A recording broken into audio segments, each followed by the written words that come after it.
Selamat pagi Indonesia.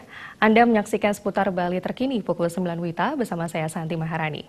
Dinas Kesehatan Kota Denpasar akan menindak tegas rumah sakit yang membuang sampah medis sembarangan dan tidak mengikuti prosedur. Selain riskan disalahgunakan dengan cara mendaur ulang, pembuangan limbah medis beresiko menularkan beberapa penyakit menular.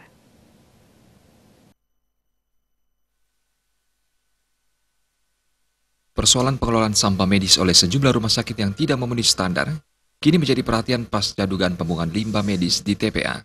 Hal ini tentunya tidak sesuai dengan standar pengelolaan limbah medis dan beresiko menyebarkan berbagai penyakit. Kadis Kesehatan Kota Denpasar, Luputu Sri Armini mengingatkan rumah sakit agar mematuhi prosedur dalam pengelolaan limbah medis baik mandiri maupun kerjasama. Jika terbukti membuang limbah medisnya sembarangan, rumah sakit bersangkutan akan ditindak tegas. Sesuai peraturan, rumah sakit diwajibkan memiliki secara mandiri maupun menjalin kerjasama dalam mengolah limbah medis.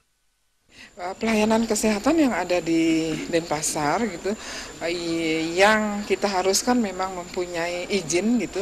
Di dalam pengeluaran izin kita wajibkan di sana ada persyaratan harus mengelola limbah medis dengan baik.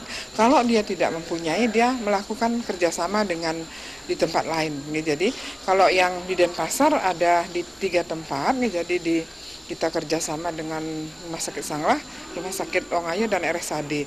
Tapi kalau itu sudah penuh, mereka ada kerjasama dengan dari luar gitu, jadi diangkut ke luar daerah. Di Bali, terdapat 3 rumah sakit yang memiliki sistem pengolahan limbah medis sendiri, yakni RSUP Sanglah, Rumah Sakit Wangaya, dan Rumah Sakit Angkatan Darat. Dari Maja dan Adi Setiawan, Bali TV. Nantikan seputar Bali terkini 1 jam mendatang. Selamat pagi dan sampai jumpa.